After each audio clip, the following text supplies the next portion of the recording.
अखिल भारतीय कुर्मी क्षत्रिय महासभा अन्नदाता रथ यात्रा कपिलवस्तु से शुरू होकर महाराजगंज होते हुए आज गोरखपुर पहुंची, जहां पर इस रथ यात्रा का स्वागत अखिल भारतीय कुर्मी क्षत्रिय महासभा युवा प्रकोष्ठ के जिला गोरखपुर अध्यक्ष सौरभ चौधरी के नेतृत्व में गोलघर काली मंदिर के पास किया गया।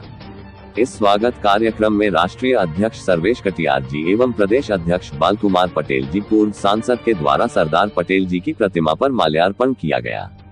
इसके बाद रथ यात्रा कुशीनगर के लिए रवाना हुई। मीडिया से बात करते हुए अखिल भारतीय कुर्मी क्षत्रिय महासभा अन्नदाता रथ यात्रा के राष्ट्रीय अध्यक्ष सर्वेश कटियार एवं राष्ट्रीय संरक्षक नरसिंह पटेल अज्ञानी जी ने पहले तो इस यात्रा के उद्देश्य पर प्रकाश डाला, उसके बाद जातिगत आरक्षण के सवाल पर कहा कि इस कार्यक्रम के जरिए हम सरकार पर दबाव बनाएंगे कि जातिगत आरक्षण को सरकार लागू करे। स्वागत कार्यक्रम में जिला अध्यक्ष सौरभ चौधरी, प्रदेश उपाध्यक्ष नीरज चौधरी, दिग्विजय पटेल, शेखर चौधरी, सुधीर सिंह, अनिरुद्ध सिंह, शैलेश चौधरी, संजय सिंह, अरविंद चौधरी, अश्वनी चौधरी, रवि प्रताप सिंह एवं बहुत सारे कुर्मी उपस्थित थे।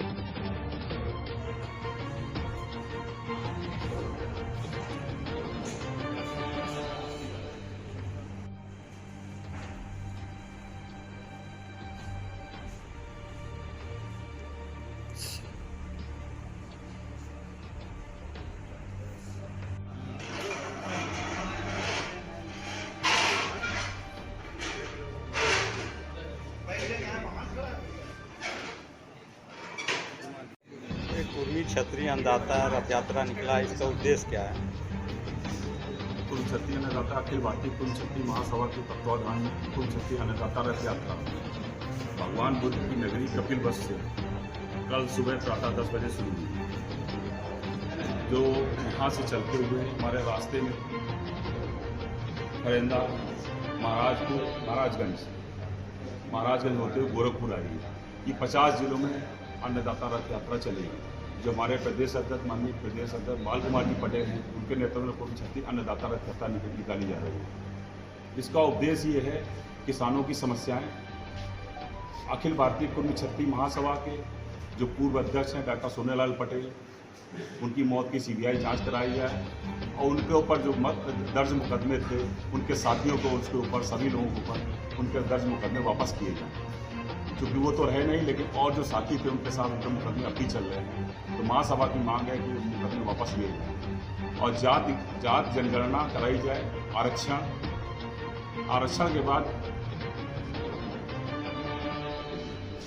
आरक्षण और हमारी जो है जातगत जनगणना हो गई, आरक्षण हो गया और महापुरुषों, हमारे जो महापुरुष हैं उनके जो इतिहास को, जो हमारे इतिहास जो हमारे महापुरुषों के इतिहास को दबाया गया है, उसको महासभा मांग करती है कि उसको पाठ्यक्रम में लागू किया जाए और किसान आयोग बनाया जाए और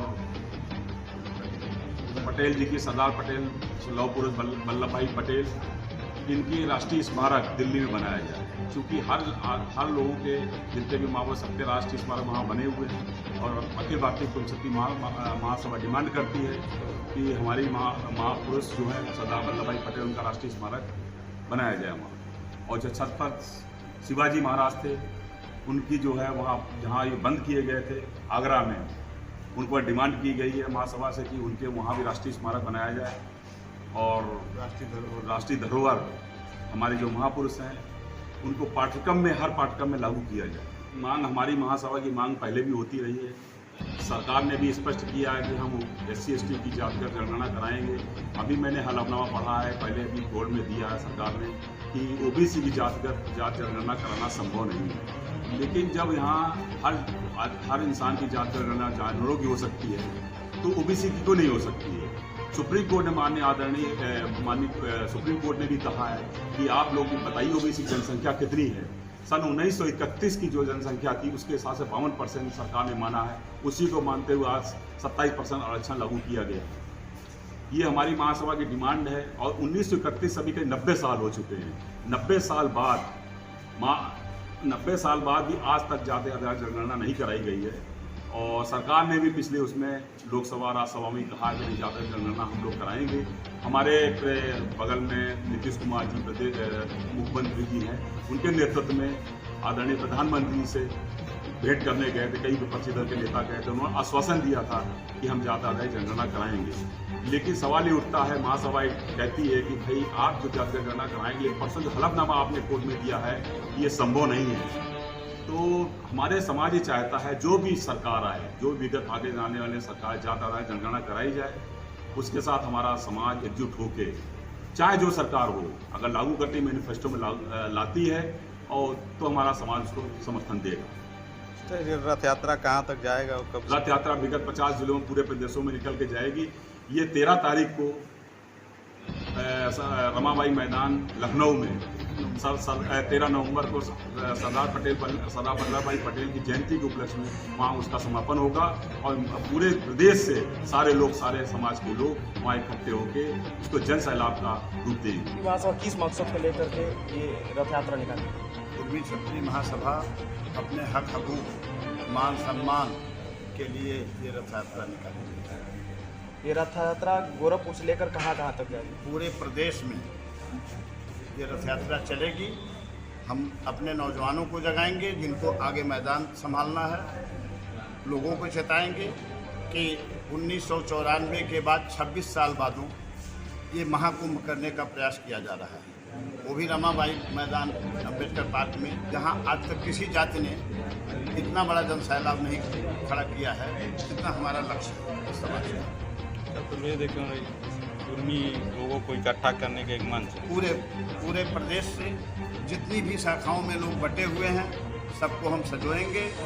जो भी लोग हैं सबसे हम निवेदन करेंगे, चाहे जिस दल में हैं, लेकिन जाति की व्यवस्था है अगर इस देश में, तो जातिगत मंच पर चाहे जिस दल में रहें, चाहे जहाँ जिस व्यापार में हैं, नौकरी में हैं, सबका आह्वान कर रहे हैं हम लोग कि एक साथ जुटिए और अपने मान सम्मान प्रतिष्ठा हक हकूक के लिए तैयार हुई।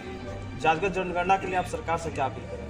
जातिगत जनगणना के लिए हम लोग सरकार पर दबाव डाल रहे हैं इसी नाते, इस महारैली के और इस महाकुंभ के माध्यम से कि जातिगत जनगणना होनी चाहिए, और सरकार नहीं कराएगी तो हम अपने हर जिले के पदाधिकारियों से ये निवेदन करेंगे कि आप अपने जिले की, जिस तरह से बरेली में हमारे लोगों ने एक बार करीब 8-10 साल पहले सरकार ने कुछ जातिगत जनगणना कराई थी जिसमें हमारी आबादी बहुत कम दिखाई दी, उसके जवाब में बरेली के हमारे लोगों ने हर घर से कम 3 गुना उससे संख्या ज़्यादा दिखाया। मैं डाटा के साथ सरकार की जो है धोखाधड़ी वही स्पष्ट हो गई। तो हम उस तरह से अपना भी काम करेंगे कि हमारे हर जिले से बाबू मान सिंह जी हमारे जो प्रभारी बैठे हुए हैं इस मिशन के, इन्होंने रायबरेली की पूरा बुकलेट बनाई है कि हमारे लोग कहाँ कहाँ हैं पूरे रायबरेली, तो हम अपना काम भी करेंगे। अभी कुछ दिन पहले कोर्ट का भी आदेश हुआ है कि जातिगत जनगणना के बारे में कुछ बताइए, उसके बारे में। जातिगत जनगणना हो जाने से तस्वीर साफ हो जाएगी कि समाज में हम क्या चाहते हैं, हमारी सरकारें क्या चाहती हैं। अगर सरकारों की मंशा साफ होती तो आज इस देश में किसी की कोई समस्या नहीं थी, कहीं कोई आवाज़ नहीं उठनी चाहिए। पूर्ण बहुमत की सरकार यहाँ से लेकर केंद्र तक है, अगर वो अपने हृदय को विराट करें तो कहीं कोई समस्या नहीं, न किसानों की समस्या है, न नौजवानों की समस्या है, न शिक्षा की कोई समस्या है, न रोजगार की कोई समस्या है, न कानून व्यवस्था की समस्या है। चूँकि पूर्ण बहुमत की सरकार यहाँ से लेकर दिल्ली तक है तो कहाँ कौन सी समस्या है, लेकिन पक्षपात होता है, आवाज़ बुलंद होती है। आरक्षण किस आधार पर होना चाहिए? आरक्षण जाति के आधार पर होना चाहिए। जाति व्यवस्था है, जाति की व्यवस्था खत्म कर दीजिए तो हमें आरक्षण की कोई जरूरत नहीं है। देखिए MTV भारत, जज्बा सच दिखाने का।